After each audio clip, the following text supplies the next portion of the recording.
Welcome, everyone.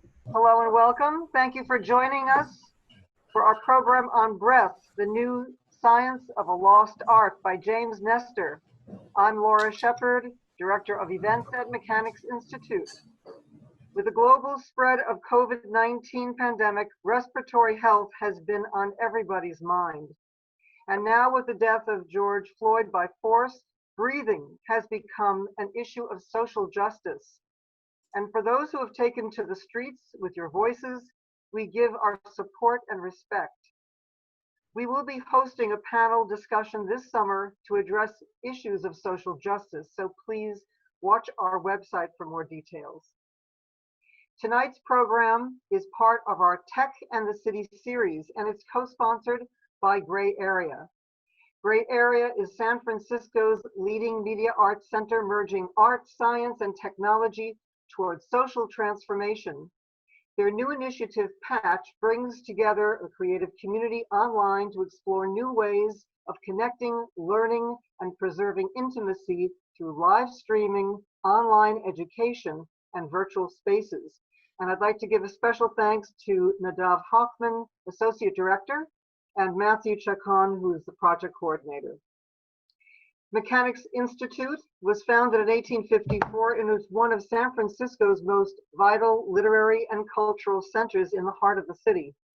It features a vast general interest library, an international chess club, ongoing author events, writers groups, chess events, and of course our Friday night Cinema film series. So please view our websites for details on all of our organizations. Tonight's event, this talk, will be followed by a Q&A. So please hold your questions until the very end of the program, and we will be vetting questions on the chat later on. Also, James Nestor's book, Breath, will be available at alexanderbook.com for purchase. So, as we mentioned, in the time of COVID-19, when respiratory health is on everybody's mind, James Nestor's latest book, Breath, the New Science of a Lost Art, examines the often misunderstood and overlooked science of respiration. Our teeth, our blood pressure, our weight, our sleep, and immune system are all affected by how we breathe. Nestor set out on a decade-long quest to find out where our breathing went wrong and how to fix it. Breath was an instant bestseller in the New York Times, the Wall Street Journal, and the Los Angeles Times.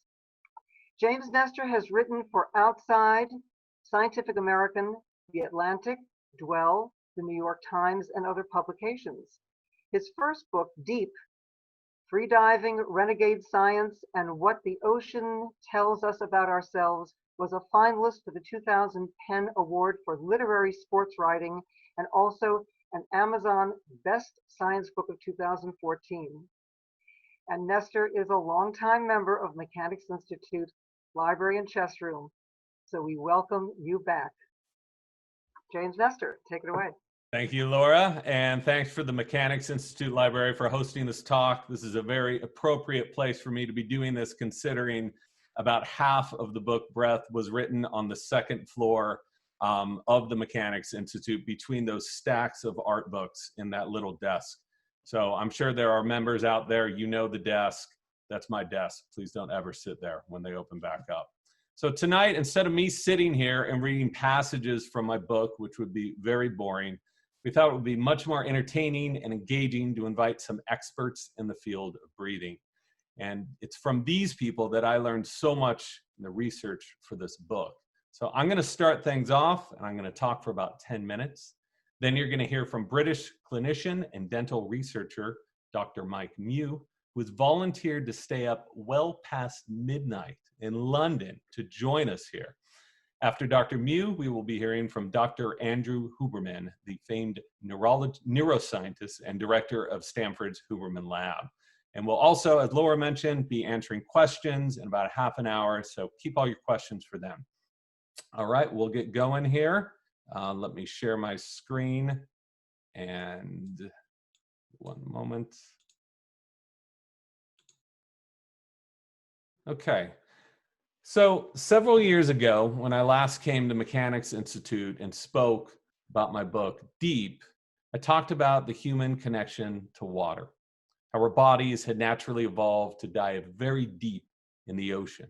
And I talked about these people you're seeing right here, these free divers who had trained themselves to hold their breath for 7, 8, even 9 minutes at a time and plummet to depths far below what scientists ever thought possible. And I talked about how learning how to hold your breath, how to free dive, allowed us to become part of the underwater environment and do things like this: dive face to face with sharks, dive with dolphins, even dive with giant sperm whales. So when I asked the free divers how they were able to do what they did, they said it was easy. Anyone in reasonable health could do it. All we needed to do was learn the art of breathing. It was only by training yourself to breathe well that we could hold our breath for so long. So these freedivers told me something else. They said that the art of breathing also extended beyond just deep diving. They said that we could breathe in ways to expand our lungs, our lung capacity, by 30% or more. They told me even crazier stories about one doctor who lost several pounds by simply changing the way in which he inhaled and exhaled. And another guy who was injected with a bacterial endotoxin called E. coli, then breathed in a rhythmic pattern to stimulate his immune system and destroy the toxins within minutes. They told me about a 90-year-old who learned how to breathe in ways to superheat his body and sit in the snow for hours and hours at a time. All of this sounded completely crazy to me. So I spent the next several years in libraries and medical labs talking with several dozen scientists in the field. And I discovered that so much of what these freedivers had told me was actually true. Breathing was an extraordinary tool we could use to shift our states and take control of otherwise autonomic functions. And it wasn't just that we were breathing that was so important. These researchers told me that how we took those 25,000 breaths a day determined so much of our health, our happiness, longevity, and human potential. But here's the bad news. They also told me something else. As a whole, humans had lost the ability to breathe correctly. Now, I've been breathing my whole life. I'm sure you have too. Otherwise, you wouldn't be here. And I thought that simply if we were breathing, we were well. That's not true. It turned out that so many of us are breathing poorly, very grave consequences. They showed me the numbers. So about 9% of the population suffers from asthma. About 25 million of us suffer from chronic obstructive pulmonary disease. Half of us snore, a quarter of us suffer from the nightly asphyxiation known as sleep apnea. Another quarter of us suffer from chronic hyperventilation, and on and on and on. We've really lost this ability to breathe properly.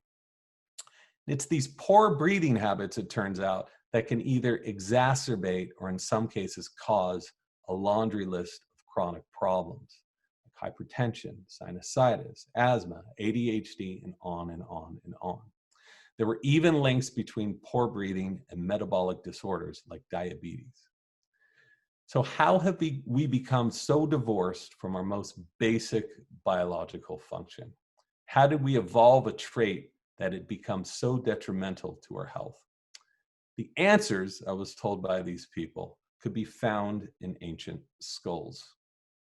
So I started off by visiting the University of Pennsylvania Archaeology and Anthropology Museum. They have the Morton collection there, which is the largest collection of pre-industrial skulls in the world.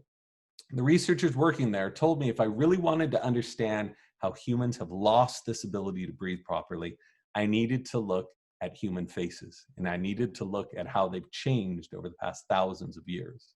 In particular, I needed to look at human teeth. Because if you looked at an ancient human skull, chances were very good it would have perfectly straight teeth. This was because our ancient ancestors had these very large and powerful jaws that grew outwards. So this was true for skulls as old as 500 years old, 5,000, 50,000 years old, 500,000 years old. They all had these characteristics. So here's an example. This is the oldest human jaw that's been found. It's about 300,000 years old. You can notice its teeth. perfectly straight. This is a model of a skull even earlier, perfectly straight teeth. So primitive humans had no dentist, they didn't wear braces or floss or have Invisalign or any of that stuff. And yet almost all of them had these perfectly straight teeth. Look at how strong and forward this guy's growth is on his face. This skull is even older, it's 1 million years old. Their skulls look something like this, with this huge nasal cavity, this very wide, powerful face. So the teeth in this skull would have been straight because its mouth was so wide. So let's zoom forward here, fast forward tens of thousands of years. And this is what we have now. That skull you just saw was about 8,000 years old. This one's about 2,000 years old. Now we're coming up to the modern skull. You can notice how the skull is growing thinner and thinner. This mouth is growing smaller and smaller. So our mouths have grown so small now that our teeth have nowhere to go, so they grow in crooked. They end up looking something like this if we're in really bad shape. So 90% of us have some sort of misalignment or malocclusion in our teeth. So we have to extract teeth or get braces, have wisdom teeth removed just so the other teeth can fit in. It's all because our mouths have grown too small. Now the next thing I'm going to show you is a profile. Now this first profile is how we used to be. So our chins and our faces used to be beyond that line, and I'll show you this again in a moment. Anthropologists have been studying ancient skulls and comparing them to modern skulls, and they've found that almost all ancient skulls were above that perpendicular line, and 90% of modern skulls are behind it. So I'm going to show that again. That's an ancient skull pattern, and we're going to go to a more modern profile here. So not only do we look different, this has severely affected our ability to breathe. Because guess what else happens when we have too small of a mouth and our faces are growing backwards? Our airways get smaller. You can watch this illustration, see his airway growing smaller and smaller. This is one of the reasons why so many of us are suffering from snoring, sleep apnea, upper airway resistance syndrome, and so many other problems. So I had a hard time believing this, that I'd never learned this in school. I'd never heard of it before. These anthropologists told me all I needed to do was look at wild animals if I wanted proof. So I did, and I looked at chimps and perfectly straight teeth. Look at this handsome fellow, the Berberaf macaque, perfectly straight teeth. Dolphins, whales, marine mammals, perfectly straight teeth. Even my mutt of a dog, perfectly straight teeth. Meanwhile, so many of us have teeth like this when we're growing up. If we don't do anything about it, they're going to end up like this. So that's all the bad news, and I wanted to get that out of the way early here, because the fact is we're messed up, and I'm more messed up than most of you. I've had braces and headgear and extractions and all that stuff, and it's one of the reasons I think I've had so many breathing problems in the past. But my interest here in researching the lost art of breathing wasn't to dwell on the negative. It was to go out in the world and seek out solutions, find out what we could do with what we had so broken, how to fix it, restore our breathing to live healthier, happier, and longer lives. It turns out we can do a lot, even with the damage that's been done. So much of this can be reversed through, guess what? Positive breathing, adapting these good breathing habits. So just consider, take a breath in, everybody. I know this is cheesy, but you're home alone, no one's watching you. So you can take a slow breath in. Inside that breath you just took, there are more molecules of air than there are grains of sand on all the world's beaches. We inhale and exhale some 30 pounds of these molecules every day, far more than we eat and drink. The way that we take in and expel that air is in many ways as important as what we eat, how much we exercise, whatever genes we've inherited. How we breathe is vitally important to our health, so much more. So this idea may sound nuts, but this is the new science of what neurologists, rhinologists, and pulmonologists have been discovering over the past decade. How we breathe really is that essential to physical and mental health. So let's try a little breathing technique here. You can just follow along with this animation. There we go. Everyone inhale. Everyone exhale through the nose, always through the nose. Just follow along with that a bit. So simply by slowing your breathing like this, something amazing happens. Blood flow to the body and brain increases, and the burden on the heart is greatly decreased. The systems in the body enter a state of coherence, where the heartbeat, circulation, and nervous system are coordinated to peak efficiency, simply by breathing like this. So I got to wonder, so if we breathe like this for just a few minutes, we can lower blood pressure by 10 to 15 points. But what if we did this for a few hours? What if we did this for a few days or a few months? What would happen? How could we impact ourselves? So it turns out researchers have been doing this for a long time. This one researcher, Carl Stow, taught emphysemics how to breathe because they had such dysfunctional breathing. That's a picture of a throat. This guy is breathing entirely in his chest, which is very common for emphysema. The next shot you're going to see is his stomach. He has something called respiratory fault, where all of his muscles are working in an uncoordinated way. But simply by teaching this guy how to breathe, he recovered greatly and was able to go out of the hospital. And Stow taught hundreds and hundreds of patients how to do this. The x-rays proved it. Here's another example of the wonders of breathing. Katerina Schroth was a teenager living in Dresden, Germany, when she was diagnosed with scoliosis. She learned how to breathe in a way, she called it orthopedic breathing, stretch in a way that she was able to breathe her spine straight again. She went on to teach hundreds and hundreds of other people to do the same thing. So this stuff is nothing new. Ancients have been doing this for thousands and thousands of years. In almost every religion, dozens of ancient cultures, from the Greeks to the Buddhists to the Hindus, Native Americans, considered breathing a medicine. The Chinese called their system of conscious breathing Qigong, which comes from breath and work. So put together, breath work. A quote from the Tao says, "Therefore the scholar who nourishes his life refines the form and nourishes his breath." Isn't this evident? I think, just to round things off here, I think it is becoming more evident nowadays. You know, if there's anything good that's come out of this foul COVID pandemic, it's that we become acutely aware of our breathing. And I think that that is long overdue. Whether you're sick or well, or want to stay healthier, live longer, how you breathe really matters. It's this missing pillar of health. This clip you're seeing is of a doctor at Queen's Hospital in London. He's describing this breathing technique: slow, deep breaths followed by a breath hold. And he says that this can really help purge the lungs of mucus and buildup from COVID, other respiratory infections. And this clip was viewed like 5 million times, very popular. It turns out this was nothing new. This technique first appeared 2,000 years ago in the Yoga Sutras of Patanjali. And they were believed that this helped improve respiratory health. And a few centuries after that, the Tao text echoed the same practices.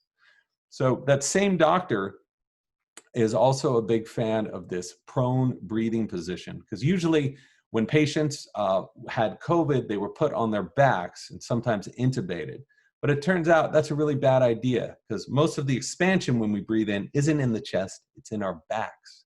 When you're laying on your back, it makes it harder to breathe, purge all that gunk from the lungs. Well, the Buddhists have been on to this for 2,000 years. You look at any sleeping statue of a Buddha, and there's a good chance he's on his side like this. Chinese doctors were saying the same thing. About 70 years ago, a Ukrainian cardiologist prescribed side sleeping for his patients with pneumonia. So it's really a lost art here that seems to be coming back again. If we adopt healthy breathing habits, we understand them and appreciate them, so much of the new research that we're discovering right now is showing that our bodies can lessen the symptoms of so many chronic modern maladies. So I only hope that this time we won't soon forget it. So thank you for listening. That's my part. I'd now like to pass the mic to Dr. Mike Mew. And I will introduce him. Stop sharing my screen here in a moment. So Dr. Mew is the lead clinician and researcher at the London School of Facial Orthotropics. His primary interest is in the causes of crooked teeth, growth problems in the face and airways, and the relationship between these problems and conditions like sleep disordered breathing. I mentioned this at the beginning. I'm going to mention it again. It's like 1:15 London time. So we very much appreciate Dr. Mew for joining us here. So take it away. Thank you very much, James. So I'm actually a third generation orthodontist. And I think my father was inspired by his father with comments and ideas that didn't seem to fit the orthodox pattern of what he was being told and what he saw with the patients he was treating. And it's been painful to watch the response and the way my father's been treated. And realistically, all he's ever wanted to do was engage in debate. This is part of science, engaging in debate and asking questions and asking difficult questions. And it is unfortunate that at times difficult questions don't go down well, particularly when they clash with modern orthodoxy. And I made certain I got a gold standard conventional education in one of the top universities. In fact, in Denmark, I went. And the crucial point that I observed is it's the why. And it's got to be the why. It's a question I don't think we ask as many times as maybe we should do. And I've focused on what causes the problem, because medicine's supposed to be about treating, identifying, and treating the causes of a problem. And it's, as James rightly points out, all our ancestors since the dawn of time and all of the members of the other 5,400 species of mammals seem to have perfectly straight teeth, and they have all of their teeth from when they're born to when they die. They don't need retainers, they don't need orthodontics. And it begs the question of what seems to have changed. Well, two things really. So not only the breathing, but I think also we've changed from this incredibly tough, rough, hard diet through to this incredibly soft, very, almost liquid diet at times. I mean, if you were to consume a can of Coke or a cappuccino with sugar in it, how many calories are you consuming, taking on board? And yet, how much effort, masticatory effort, did you make to gain those calories? Because a few thousand years ago, to gain that many calories took some work, took some chewing. Now, I've got a strong jaw. How do you get a strong jaw? Well, from chewing. Use it or lose it. But also, we have changed our method of breathing. And of course, it's all related to, partly related to getting blocked noses. So, if you get a blocked nose, you have two options. You can separate your lips, lower your tongue, and breathe through your mouth, or you can die. Now, I presume everyone watching this is alive. And what starts as necessity can become a habit.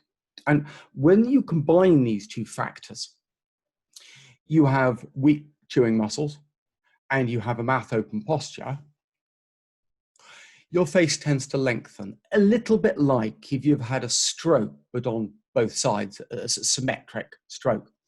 A little bit like if you're a waxwork model that's got a little bit too close to the fire and you've just melted down. And of course, if you've only got so much face, if your face becomes longer, it's going to become narrower and shallower, very similar to exactly the same as the diagram, that animation that James showed. And well, of course, I'm a clinician, so what I'm trying to do is correct these problems? And that's the big multi-dollar question. Can you correct this clinically? Can you actually make a difference with the way you breathe? By breathing and chewing, make a difference to your facial form. Well, that's what I've attempted to do. And well, let me just see, where's that slide? There we go. So the boy on the left, that type of boy is not gonna, on average, tend to grow like the boy on the right side. Here's a boy whose face is not growing as well as it could be. And it would appear that we've managed to intercede and change the way he's grown by exercises, checking he can breathe well, trying to build up his muscle tone, and trying to try any trick we can to change his pattern of breathing and his posture. And, someone could argue that those faces aren't lined up well, so I'm trying to be very scientific. I've got what I refer to here as a medical facial overlay. I'm trying to superimpose that face and really try and understand how faces grow. And I think we could concede that in time, it's like 8 years have passed. It was 2 years of fairly intensive therapy, more than that actually, followed by wearing a nighttime retainer that is also training him to change. So that if he drops his jaw down, it's uncomfortable, reminding him to change, to try and get a deep-seated change within him. Now, what I've done here is I've managed to change that facial pattern. So rather than growing more downwards, he's now managed to grow more forwards. And of course, you can see from this approximation I've drawn, the impact that has on his airway. And it's sizable. And of course, this is creating space for all of his teeth, but also it's space for his tongue, his tonsils, his adenoids. So these things don't need to be removed. Our ancestors had all of their teeth, and they nearly always had all of their teeth. Now, this is what we call an upswing in facial form. And it seems to be improving the general health. It's creating space for all the teeth, but also it has this impact on appearance. And of course, appearance is a very emotive issue. It's one thing to say to someone they're not healthy. If you say to someone you're not attractive, it's a difficult message to get across. And of course, I'm not trying to straighten teeth. And here I'm slightly at odds with my orthodontic colleagues because in a way, we're trying to measure or compare apples and pears. We're trying to compare different things. And now, the big question here, is this possible in anyone? And theoretically, yes. I think that anyone who makes an adequate effort can achieve this. It's not that easy, but really you could boil it down to stand up straight and shut your mouth. And this is hardly a new idea, but it's hard, particularly for me. It's time consuming and it's not very profitable. Value, I think the value to him is just enormous. But of course, he's got to make his own teeth straight, like all of these wild mammals, like our ancestors all did. Whereas we have an industry that aims to do things for you. And this is controversial. The question is, can these conventional systems we're using, the orthodontics, sometimes be retractive? Because this is poorly understood. It's not as well researched. And I think when people say this has been researched, I would argue we're slightly talking cross purposes. It's not always related to extracting teeth. I think at times that can be a red herring. And does it affect your airway? Because if it does, this is a big issue that we need to talk about.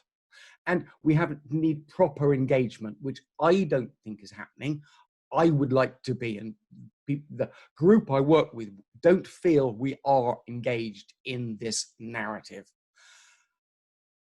It's controversial. As you can see these images here, we're suggesting that at times orthodontics can be retractive, and at times that can affect how you look and your health, and quite profoundly. Now, this is the boy I showed you earlier. This is his upper jaw. It's huge. All of my patients end up with huge upper jaws like that, and lower jaws to match, and faces coming forwards. Am I curing them? Well, I'm certainly helping them. But, you know, as small groups of people, clinicians, you know, we're not really going to get to the bottom of this without the spotlight of modern medical research. And of course, that doesn't happen when you're a renegade, an outsider, you know, and that's what we need to encourage. We want engagement and debate. And of course, the big question is, can you do this to adults? Well, I'm starting to get some very nice results in adults. You could always argue that the children, the boy I showed, would have grown like that anyway. I don't think so. I don't see examples like that. However, that could be an argument made. This girl, Sarah here, she was not growing. That would not have happened naturally. She came to see me. She lives in Tasmania. Now, if you live in Tasmania and you're traveling to see an orthodontist in London, that's a long way. And we've been of techniques, I've given some equipment, and we have helped her to achieve this. And you can see it's profoundly affected her health. And, you know, I think we could deliver this to more people if we had the spotlight of modern medical research. And I posted some things online, and I've been surprised at this sort of thing called mewing. So my surname, Mike Mew, with ing on the end, mewing. And so I've got this cult following. You know, they say, if you're not mewing, what you're doing. And people that have never met me, using the exercises I've been recommending for free, and gaining some quite profound changes. And yes, it's going to be difficult if you're in your 30s and 40s, but if you're young enough, you could achieve this. And remember, there's a lot of young people who were given orthodontics without, I think, really their parents understanding what was happening, without their implied consent, and they're now asked to wear retainers for the rest of their lives. And they are turning to mewing, and a lot of them are getting some very nice results. Now, of course, I want them to make health improvements. Clearly, they want to make appearance improvements. I don't mind, because I think the things are all wrapped up. I often say your face is the CV of your health. And if you improve your facial form, you're improving your health. And of course, there's some good research here. You know, some very similar exercises to what we're recommending has shown a reduction in apnea indexes by 50% in adults and more than 60% in children. And that's in the short term. And the long term, I think these can be very profound. Again, we're saying little more than stand up straight and shut your mouth. These are not new ideas, but it seems to be they've been, well, we live in a different society now. These old wives' tales seem to be considered to be that, just wives' tales. If you're interested in what I'm doing, I have a YouTube channel that seems to be very popular called Orthotropics. And what I would really, really encourage any parent or any individual is take good quality lateral sideways photographs of you or your children. Just every year, a good quality image, because without knowledge, you don't know.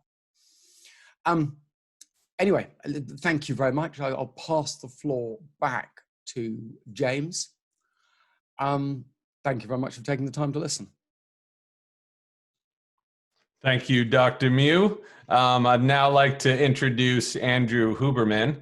Dr. Andrew Huberman is an American neuroscientist and tenured professor in the Department of Neurobiology at the Stanford University School of Medicine. He is the director of the Huberman Lab, which researches how the brain works and how it can change through experience. Huberman is currently developing tools for people to access states of calm, courage, sleep, and more via respiration and vision. Take it away, Andrew. Great. Thanks so much, James and Dr. Mew, for setting the stage for what we're going to talk about next. So as a neuroscientist, my interest in respiration is really about how breathing and respiration can impact our internal states. And when I say states, I'm referring to both our states of mind and body. I don't really separate mind from body at all.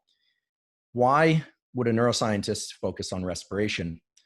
Well, as you've heard, respiration has a profound impact on various aspects, structural features of the face, the airways, and general health.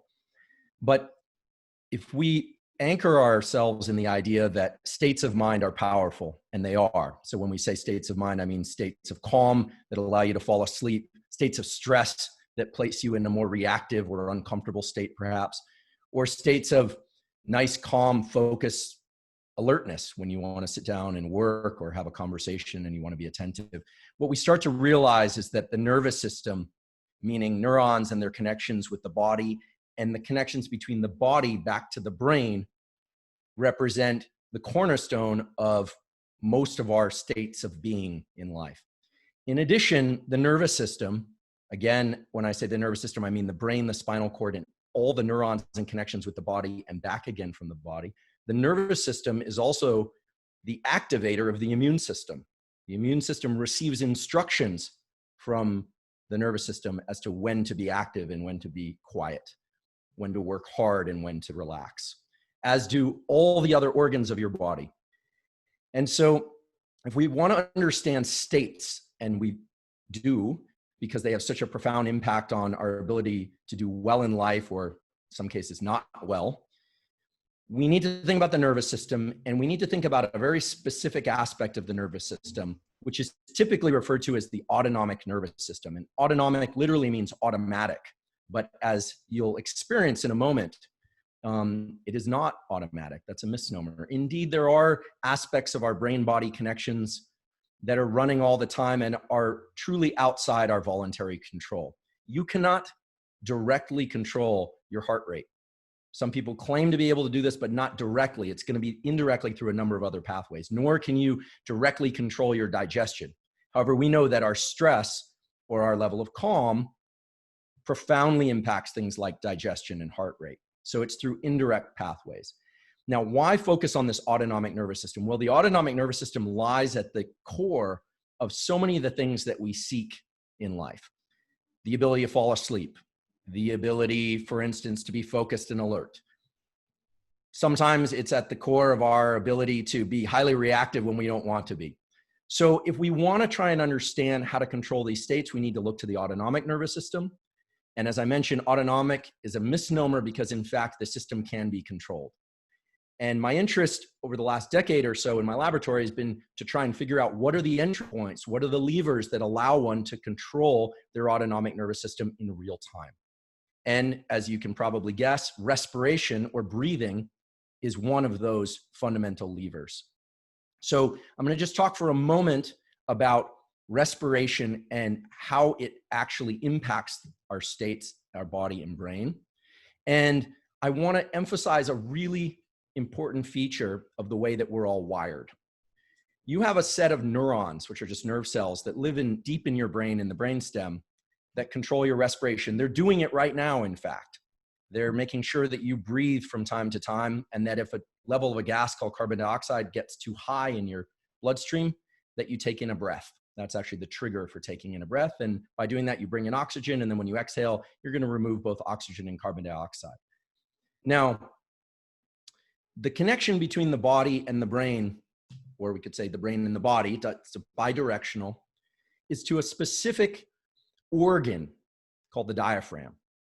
The diaphragm is present in all mammals, but not in non-mammalian species. And since we're mammals, we all have a diaphragm. The diaphragm actually moves the lungs and gives it a greater capacity to bring in large volumes of air, which is important for large-brained animals like us.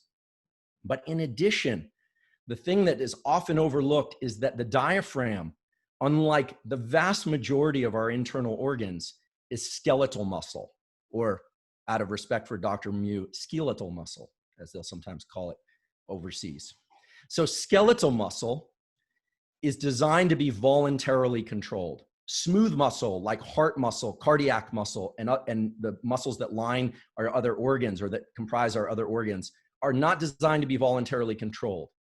So the first thing to understand is that Mother Nature installed in all of us a particular muscle that, just like a bicep or a quadricep or a calf, or the muscles that move the digits of your hand, was designed to be voluntarily controlled or involuntarily controlled. When I get up and walk to my kitchen to make a cup of coffee, I decide to do that, but the actual movements, the steps, are generated somewhat in a rhythmic, non-deliberate way because I don't have to think about it. But if I decide to step in a particular way, say learn a particular physical movement, I can do that as well. The diaphragm as well is a muscle that was designed to work rhythmically on its own, but that we can take conscious control over. And when we do that, we trigger activation of a nerve that runs from the diaphragm up and around the side of the neck. It's called the phrenic nerve, P-H-R-E-N-I-C. And the phrenic nerve is the primary route by which the brain understands the state of the body. So a simple way to think about it, and this is a vast oversimplification, but if that phrenic nerve is firing fast, it's a reflection of us breathing fast. And it tells the brain that our body is alert or is responding to something in the environment. If the phrenic nerve is firing slowly, it's sending fewer signals per unit time. That means that the diaphragm is moving slowly, and it signals that the body is calm. So we know there's these brain-body connections, but we don't often consider what the nature of those connections are and what the signaling is grounded in. So we've heard a lot in perhaps other conversations, you may have heard of like the vagus nerve, the rest and digest system. That's all true as well, but that's a very slow acting system. The fastest system that I'm aware of that informs the brain about the state of the body is this diaphragm, aka breathing apparatus via the phrenic nerve. Now, there are lots of tools out there and different practices that have been cultivated over hundreds, if not thousands of years about why certain patterns of breathing might be good for certain aspects of mental and physical health. Today, I want to make this a bit experiential, and I want to show you something, but then I want to teach you two protocols. Now, in James's book, he beautifully lays out a number of other protocols, but I want to just offer to you a couple protocols that you can try in real time that will allow you to kind of sample what this apparatus that you have installed in you, this diaphragm phrenic connection, what it can do to your states. And from that, we can extract some basic organizational logic of how breathing impacts our states. So the example I want to give you, and here I apologize in advance because what you'll find is that unlike the beautiful images of teeth and jaws, neuroscience doesn't offer much in the way of dramatic visuals, but this is an example of a brain during slow breathing. I don't know if you can see this without that halo there, but you can see the movement in the brainstem. This is an amplified MRI of an individual doing nasal breathing. Now, some of that movement in the brainstem is reflective of changes in blood flow, not just in oxygen intake. And the amplified that pops up there is an example of when a shift in the breathing as well as a shift in the imaging pattern has been shifted. But what this illustrates to us is that when we breathe consciously, the brain is actively engaged in that process. It's not only generating the conscious breath, but the breath itself is feeding back to the brain, okay? So that visual was actually produced by a group at Stanford, not my lab, as well as a group from the Stevens Institute, and it beautifully illustrates how respiration via the phrenic nerve and other interactions with blood flow are impacting the state of the brain. And so that pulsing that you saw is a kind of dramatic example of physical shifts in the brain itself. But of course, there's lots of different changes in the activation of neural circuits. So let's just briefly talk about what those neural circuits are. You have a set of neurons in your brainstem that are responsible for your breathing right at this moment, for rhythmic, non-conscious breathing. A few years ago, a set of neurons was discovered that lives in the brainstem. They're responsible for sighing, specifically for sighing. And you don't realize it, but during sleep and periodically throughout the day, when too much carbon dioxide builds up in your bloodstream, you will do what I call a proper sigh, where you double inhale and then exhale for a slightly longer duration than either inhale. This activates a pathway from the diaphragm back to these neurons in the brainstem and leads to the relaxation response, because it adjusts the ratio of carbon dioxide and oxygen. So if that was all a bit of a blur, let's just do this together. It's always a little bit odd to do this in a format where I can't see you, but it feels a little bit like shouting into a tunnel. But it's a very simple practice. You're going to inhale once through your nose. And then once you complete that inhale, you're going to sneak in another tiny inhale. So it's, and then a long exhale through the mouth. That pattern of breathing, a double inhale followed by an extended exhale, triggers activation of these sighing neurons in the brainstem, and is a way that in general leads to relaxation of this autonomic nervous system that I referred to earlier. As far as I know, this is the fastest and most direct way to shift ourselves from alertness to calm. Now, one thing that I want to make very clear is people often get concerned that their heart rate doesn't immediately drop down if they're stressed and they do this. You don't want your heart rate to cliff quickly. Things like bradycardia are bad. You don't want your heart rate to stop immediately or slow down too fast. Heart rate tends to slow down about 20 to 40 seconds later because it follows the respiratory system. So I offer this just to you as an example of, and that's embedded into some of the other beautiful protocols that James describes in his book, that is a simple and salient pre-installed set of circuits in your brain and body that allow you to shift your state from more alert to more calm. Now, briefly, before I stop, I just want to mention, if you look at, and hopefully you'll read James's wonderful book that describes some of the different protocols that people have used to take respiration and adjust their states of mind and body. They generally, at least by my eye, fall into two general categories. Some involve slowing your breathing and being more rhythmic. Some involve things that probably capture some of this sigh neuron circuitry that I referred to. And others tend to be what we refer to in the, believe it or not, there's a breathwork community, or those of us that care about respiration physiology, which are super oxygenation. So if you think Wim Hof breathing, Tumo breathing, James describes a number of these in his book as well. I encourage you to go there to learn more, that involve not trying to calm one's nervous system, but trying to increase the ceiling or the threshold for stress. And these generally center around bringing in more oxygen and offloading more carbon dioxide. So these protocols look, you don't have to do this. In fact, if you're ever in water or driving, don't do this because it can make you a little jittery or dizzy, but it involves doing fast breathing, what seems kind of like hyperventilating. So repeatedly, what that does is that actually generates an increase in the alertness system of these neural circuits I was describing, increases net oxygen increases, and can feel a lot like stress. Well, why would you want to stress yourself out? It turns out, forgive the background noise, I have a mouth breathing 90-pound English bulldog that suddenly wanted to participate. The reason you would want to generate this accelerated stress response is that it's not just about the state that you're in, but if you are the one that's driving that state, you place yourself in it, then there's this idea, this has never really been formally tested in the scientific community, but there's this idea that if you can get comfortable at those elevated states and you induce them, then when stress hits you in real life, it might not feel as devastating, that you will be comfortable when you're, so let's say if you were a boat and your boat is rocking, if you've been on those choppy seas before, you can keep that your state of mind and your interpretation of that calm.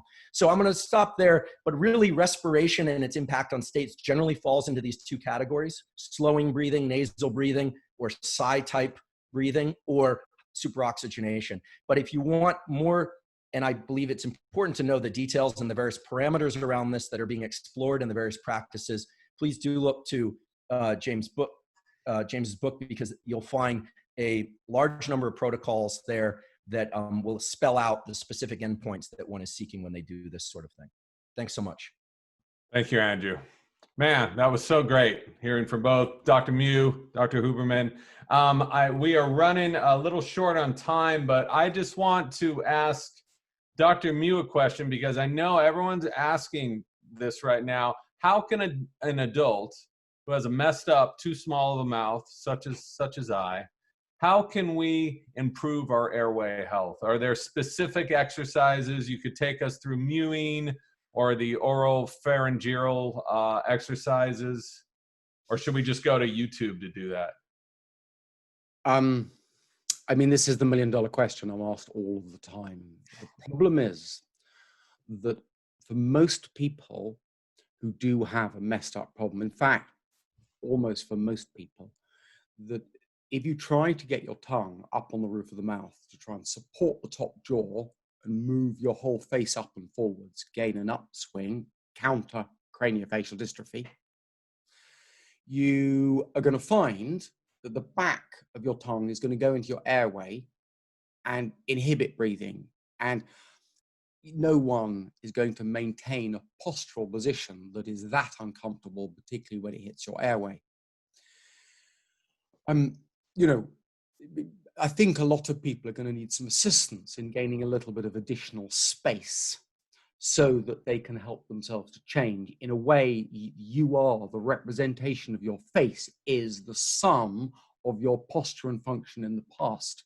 And so not only is it hard to change posture and function, old dogs, new tricks, but if you still have the same structure that was informed by that posture and function, it is going to tend to remind you to have the old posture and function. So sometimes a little bit of a helping hand to get out of that hole could be helpful. But remember, for most people, their teeth are sitting in a safe position now. If you widen them, expand them, or move them, you are expanding them out of their safe position. So if you expand them and don't change, be warned, you could cause problems. A lot of what I'm reminding people to do is get the tongue on the roof of the mouth, and there are exercises on the YouTube channel. And also, I've spawned a movement and engage with the movement. Look, it is young people, and it is, I'm trying to help them. Hopefully, I can get the spotlight of science, and we can move this forwards. Great, thank you very much. I have one question for Dr. Huberman here, and it's related to the difference of conscious breathing practices and habits. How long it takes, if we all have pretty poor breathing habits, at least I certainly did, but how long it takes to adopt those habits so we could autonomically or automatically be breathing more healthy? Yeah, so my lab, and I should be clear that it's the work I'm referring to is a collaboration with David Spiegel and Stanford's Department of Psychiatry, just launched a study exploring how systematically how different breathing practices, a short period of 5 minutes a day of conscious breathing in a particular pattern impacts overall breathing, heart rate variability, sleep pattern, stress, and a number of other features. So the science is still incoming. There will be other studies, by the way, for those of you that are interested. We are doing this now remotely, especially in this COVID-19 era. And we see that as an advantage, not COVID-19, obviously, but the ability to run lots of subjects. You don't have to come to the lab. So we'll touch back on that. But the idea is that, neuroplasticity, which is the brain and nervous system's ability to change in response to experience, is sort of the great hope of all wellness practices and pretty much all forms of learning for that matter.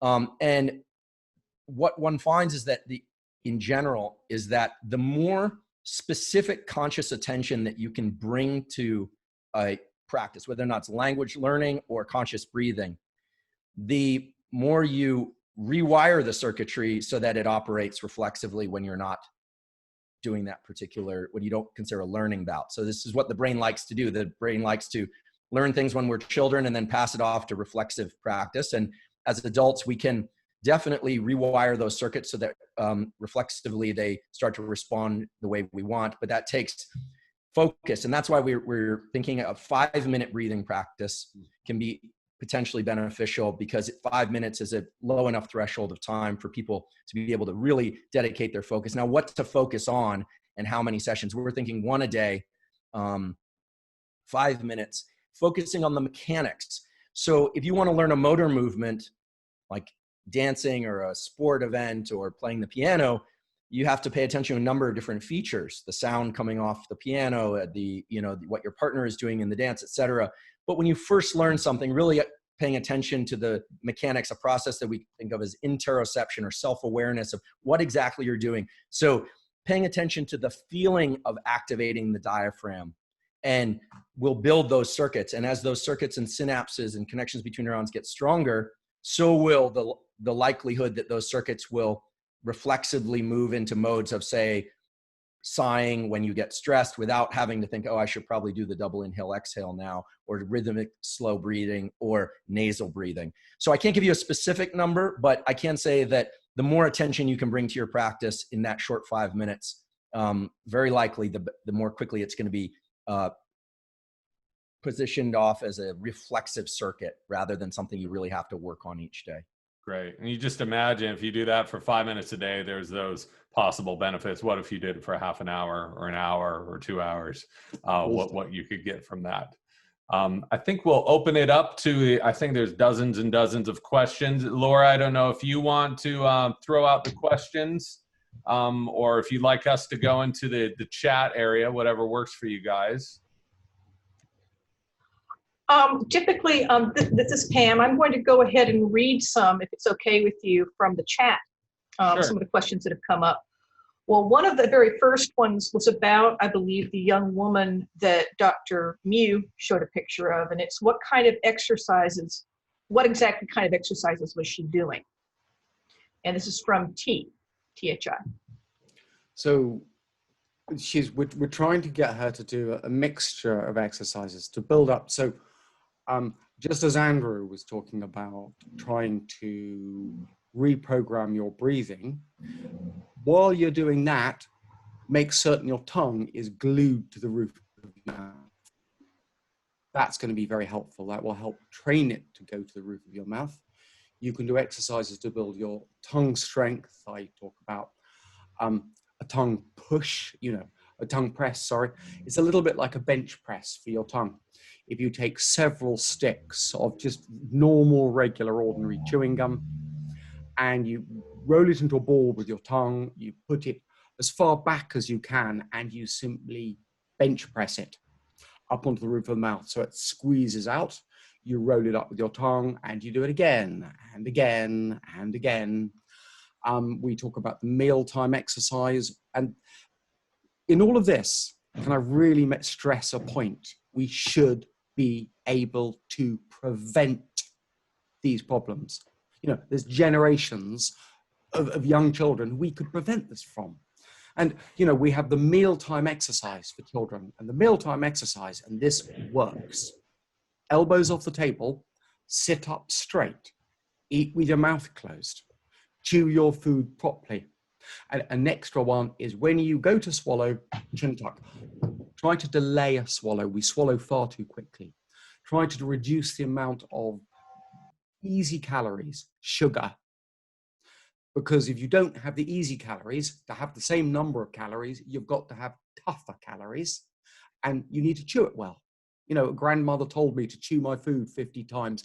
Maybe that's too many, but a few more than once would be a good idea. But again, it's stand up straight and shut your mouth. A lot of people following me are using really tough chewing gum.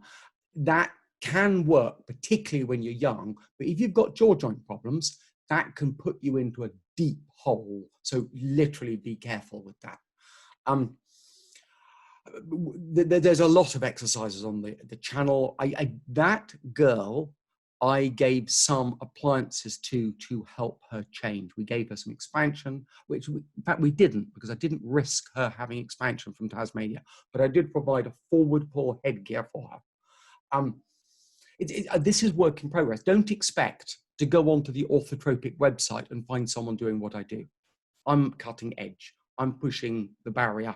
I'm upsetting people with what I'm saying because it doesn't chill with what our image of faces are, our face, that thing that looks back to you at any mirror. Anyway, this is work in progress, and I'm working, and I'm doing good research. I would like a lot of help. I really would. Thank you.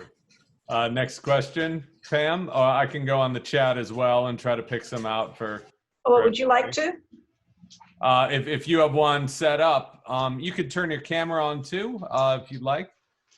Okay.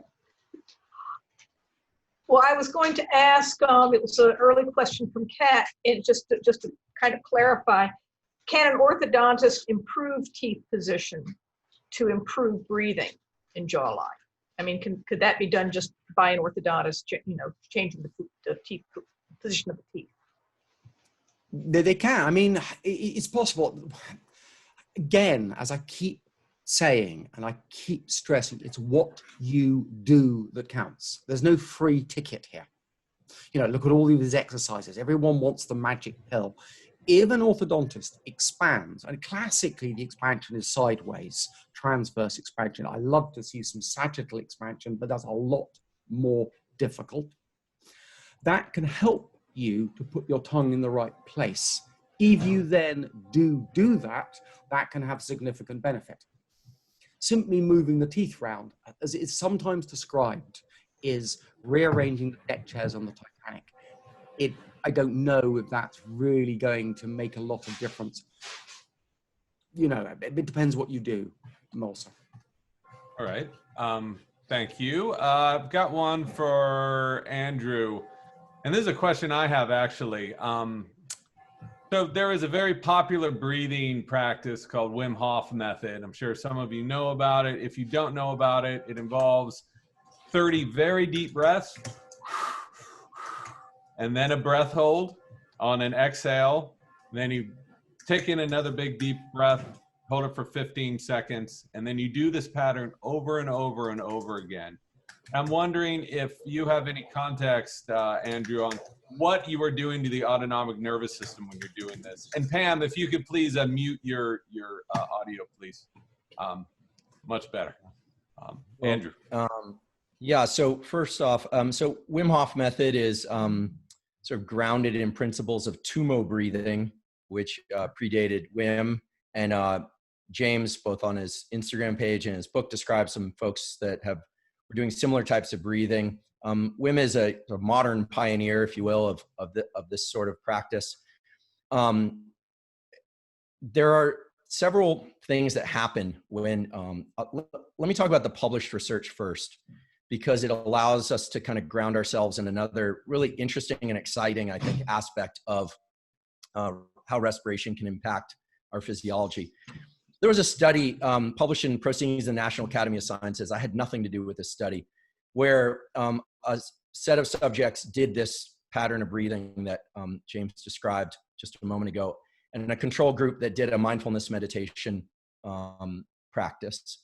And both groups received an injection of endotoxin E. coli, which is not pleasant. It typically leads to fever, vomiting, diarrhea. It's the kind of thing you want to avoid. Very interestingly, about 80% of the subjects who did this, what is essentially superoxygenation breathing, and I'll get back to that because I know some questions about that a moment ago. Superoxygenation breathing were asymptomatic. Now, why would that be? Well, this brings us to an important point about the relationship between stress and the nervous system and the immune system. It turns out that when you have high amounts of adrenaline or cortisol in your system, when that's liberated, you actually get a boost in immune function. We've all heard that stress is terrible for the immune system. That's absolutely false. Acute stress activates the immune system. And think about it, many years before we had all the modern comforts that we have now, in the absence of water or food, we would need to move as a group or as individuals to go find water. It was not a good time to get sick. If you've ever cared for a loved one, raised small children, raised a puppy, worked hard for a long period of time, and then stopped, you got sick when you stopped, typically, right? So now chronic stress is bad because the nervous system can't send signals to the immune system to deploy killer cells and that eat up bacteria and viruses endlessly. But Wim Hof breathing and things like it, tumo breathing, superoxygenation breathing, and there are others out there with these sorts of protocols, encourages the immune system to spike activity in response to a deliberate increase in stress. So when I do that kind of breathing, and then exhale, hold, and then inhale, hold, as James described, I'm generating release of cortisol and adrenaline but I'm controlling that release. That activates the immune system. So in the short term, I'm buffered against certain bacteria, in this case, E. coli or other types of endotoxins, perhaps viruses as well. So, that pattern of breathing also, as I mentioned earlier, allows people to reach these heightened states of alertness, which typically can feel kind of agitated. Some people don't like that pattern of breathing. I actually think you should be trained in it properly, or take a look at some of the protocols in the back of James's book. It's not the kind of thing to self-teach and dive into, and you, of course, never want to do it near water. There actually been some deaths, about 4 or 5 deaths, where people have done this in water, shallow water blockout. So that's to be taken seriously. But for people with anxiety, I'll just mention there's a fundamental question. This is one of the questions my lab is working on. For people who have too much anxiety, should they be learning to calm themselves, or should they be learning to be comfortable at a heightened level of autonomic arousal? Increase the kind of perceptual threshold of what's too much. Now, just briefly, because I saw a lot of things in the comments, I mentioned this was superoxygenation breathing. People said, no, actually you're offloading carbon dioxide, oxygen drops. Work by Brian McKenzie and colleagues has really identified that whether or not you get an increase in oxygen saturation or a decrease is going to depend on your carbon dioxide tolerance or maintenance when you show up to the breathing. The more experienced you are, the more you're going to see shifts in this. So there's no hard and fast rule that says a certain pattern of breathing is going to lead to a certain carbon dioxide oxygen ratio in the bloodstream and lungs, especially as you cultivate these practices. It depends on this thing called carbon dioxide tolerance, which we really don't have time to get into now, but dovetails beautifully with concepts of free diving. And I encourage you to look it up online, and you could look up the Oxygen Advantage or Patrick McEwen. There are a lot of folks out there. One of the things I'm very much trying to do is get away from kind of named breathing protocols, especially protocols named after individuals, and try and get at the scientific kind of organizational principles so that we can thread some logic through these things that have really been around for hundreds of years. And that's no disrespect to the people that have cultivated businesses and practices like this, but we need to understand the mechanics and the logic so that we can unpack this. And more importantly, to develop better protocols. We are just at the front edge of what we can do once we understand how all this works. I think what I'm hearing here, at least, and this is what I heard years and years ago when I first started exploring this stuff, is that we have been told that we can't improve or increase our lung capacity, which is wrong. We have been told the autonomic nervous system is autonomic, automatic, can't be accessed. That's wrong. We've been told we can't grow bone past the age of around 30. That's wrong. We can grow it in our face. So I think that, it's important for everyone to acknowledge that science isn't a closed book. Like when a textbook comes out, that doesn't mean it's over. Science is constantly reiterating and constantly moving forward. And this isn't to call out anyone who had done these studies before, but we still don't know so much about the body and its basic functions. And a function like breathing is so basic, none of us ever think about it. So I think it's fascinating that so many other different functions and different studies are being done in this in regards to anxiety, physical health, mental health, and all the rest. I think we are just about out of time. Maybe one more question here. And let's see, Pam, if you see one, you can let's go to sugar. Let's sugar and cavities. Would sugar relate to increase your breathing state? I guess this is a question for both you, Andrew and Mike, how that affects your metabolism, and has there been any science or studies in that? Not my area. Okay. It's not mine. Not that I'm aware of, but anything that's going to increase our level of alertness, whether it's caffeine or sugar, has the propensity to increase our breathing rate. So for people with anxiety, you can imagine why that would be triggering a signal from the body to the brain that the body is in a state of heightened alertness, might shift things in the wrong direction. I myself can say that occasionally sugar has the opposite effect on me, where I'm so happy with the delicious thing that I'm consuming that it activates that sort of rest and ingest, and if there is such a thing, a delight circuit. So I think there's no direct relationship that I'm aware of, but never say never. Great. I think the last question, I'll take this one, was for me. about how my breathing has changed through this process. When you write a book about breathing, you become a complete neurotic, which is not a good thing. You don't want to become a neurotic about this stuff. Wearing a pulse ox, setting timers, walking around holding your breath, bad news. The point to so many of these breathing exercises is to create a habit with these things, so you don't have to constantly rely on all these gizmos to do it. And we've got this great device. It's not a phone, it's not a smartwatch, it's your brain. And your brain can learn, and your brain can adjust to these habits, and your body can adjust to them as well, so you can breathe in more healthy ways. But in my experience through this whole years of doing this research, trying these different things, taking CAT scans, expanding my palate, I showed huge improvements in airway health, airway tone. I've been able to breathe through my nose the entire time. So, I'm not a young person. So it's inspiring that someone of my age, if you really take control, the body is going to adapt to whatever inputs are given to it. And if you feed the body the proper inputs, I think you can really improve your health. And there's tons of science to back that up. So I would like to give a huge thanks. I've so enjoyed this, to hear from everyone here, to Dr. Mike Mew from London. It's like 3 a.m. out there. And to Dr. Andrew Huberman.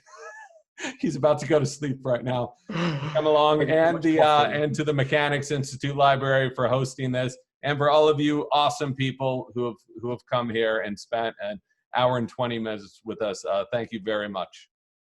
Before we close, I'd like to thank our guests, James Nestor, Dr. Mew, and Dr. Huberman, for a great talk, and I hope we've been inspired to practice our breathing and to breathe easily. Also, I want to mention that upcoming Mechanics Institute and Gray Area are partnering on our next event, which is our Bloomsday celebration, celebrating on Tuesday, this coming Tuesday, June 16th at noon. Check our website and join us. But again, thank you everyone, and have a good evening. Bye-bye. Thank you all. Be well.